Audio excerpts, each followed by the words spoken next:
Your boss told you the door is always open. You believed it. That was the first mistake. You've been holding something in for weeks, maybe months. A decision that doesn't make sense. A process that wastes everyone's time.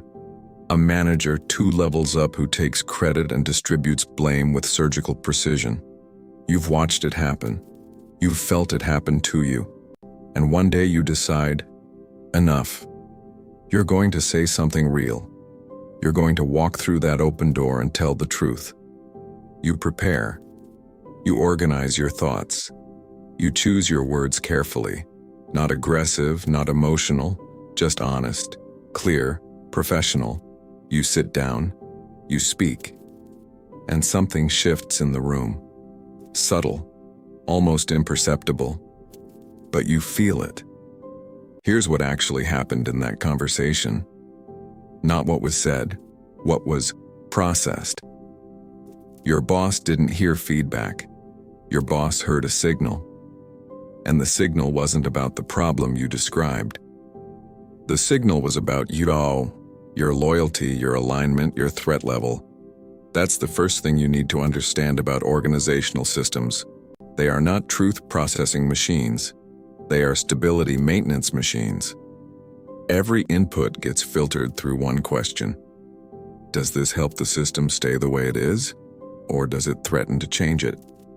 Honest feedback, real feedback, almost always threatens to change something, which means it almost always triggers a defensive response, even when the person across the desk is smiling and nodding and saying, "I really appreciate you bringing this to me." The smile is real. The appreciation is not. The open door policy exists because it makes the organization feel safe to itself. Not safe for you. Safe to itself. It's a pressure valve. A way to let people believe they have a voice so they don't go looking for an actual one. When you use it the way it was intended, to raise minor issues, to ask for guidance, to perform the ritual of engagement, it works perfectly. Everyone feels heard. Nothing changes. The system remains intact. But when you use it to say something true, something that would require someone with power to acknowledge a structural failure, or to act against their own interest, or to admit that the way things have been running is broken, the valve closes. Not dramatically, not with anger, with a particular kind of polite distance that you'll spend the next few weeks trying to interpret. Was it something I said? How I said it? Should I follow up? Should I have stayed quiet? You'll run the conversation back in your head like you're looking for the error. There wasn't one. The error was the assumption underneath it, that the system rewards honesty. It doesn't. It tolerates honesty when honesty is cheap. It punishes honesty when honesty has a cost. Here's how the incentive structure actually works. Your boss's primary job is not to solve problems. It is to manage appearances, upward, downward, and sideways simultaneously. To their boss, they need to look in control. To their team, they need to look supportive. To their peers, they need to look competent. Every conversation they have is being processed through those 3 filters at the same time. When you walked in and described a real problem, you handed them something that was hard to manage in all 3 directions at once. Acknowledging the problem fully would require admitting something wasn't working on their watch. Dismissing it entirely would risk you escalating or disengaging. So they did what the role demands. They absorbed the information, reflected just enough warmth to close the loop, and filed you under a new category. The category isn't troublemaker, not yet. It's something quieter. High maintenance, not a team player. Someone who sees problems instead of solutions. The language will vary. The function is the same. You have been resorted. And now watch what happens over the next quarter. The project you mentioned gets quietly reassigned, not punishingly, just given to someone with more bandwidth. The meeting you used to be included in now happens slightly before you're invited. The update you would have been copied on comes to you secondhand, from a colleague who mentions it casually, not realizing you didn't already know.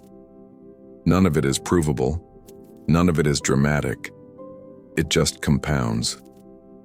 Meanwhile, someone else? Someone who smiled at the same problems you named, who nodded along, who after every difficult quarter said, "I think we're really turning a corner." That person gets the visibility, gets the project, gets the recommendation that opens the next door. You'll watch this and feel something between confusion and rage. What you're actually watching is the system working exactly as designed. This is the deeper mechanism. Organizations don't select for the most accurate perception of reality. They select for the most comfortable narration of it. The person who rises isn't necessarily the most competent. They're the most fluent in the language of optimism without accountability.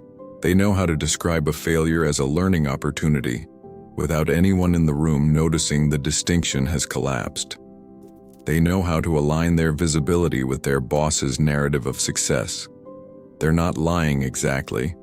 They've just learned to perform within the frame rather than question it. You walked in and questioned the frame. That's what made you dangerous. Not your frustration, not your tone. The act of naming what the frame was hiding. The realization that needs to land here isn't about your boss. It isn't even about the company.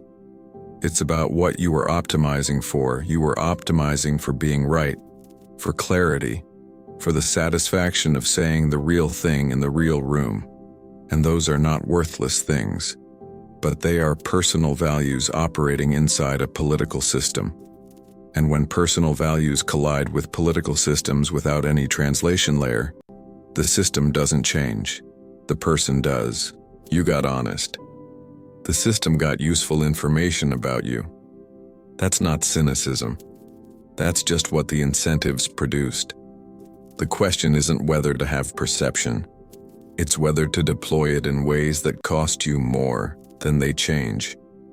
Truth spoken into a system that cannot absorb it doesn't illuminate the system. It just marks you. What actually works is something quieter and far less satisfying. It's not silence. It's translation. The people who move inside these systems without losing themselves have learned to distinguish between what they see and what they say, not to perform dishonesty, but to understand that the delivery mechanism matters as much as the content. They raise real issues through framing that makes the person in power feel like they discovered the problem themselves. They create conditions where the truth becomes someone else's insight.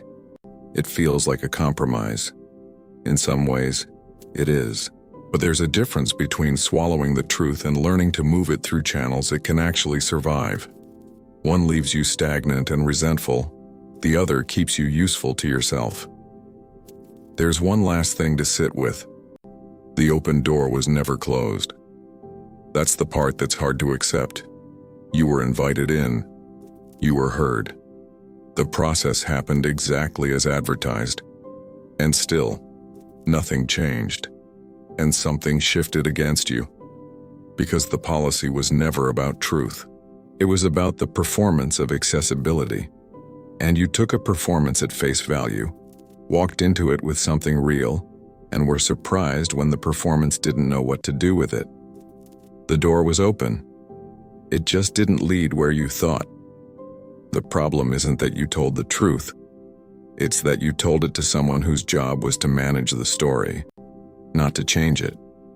And now, you know the difference.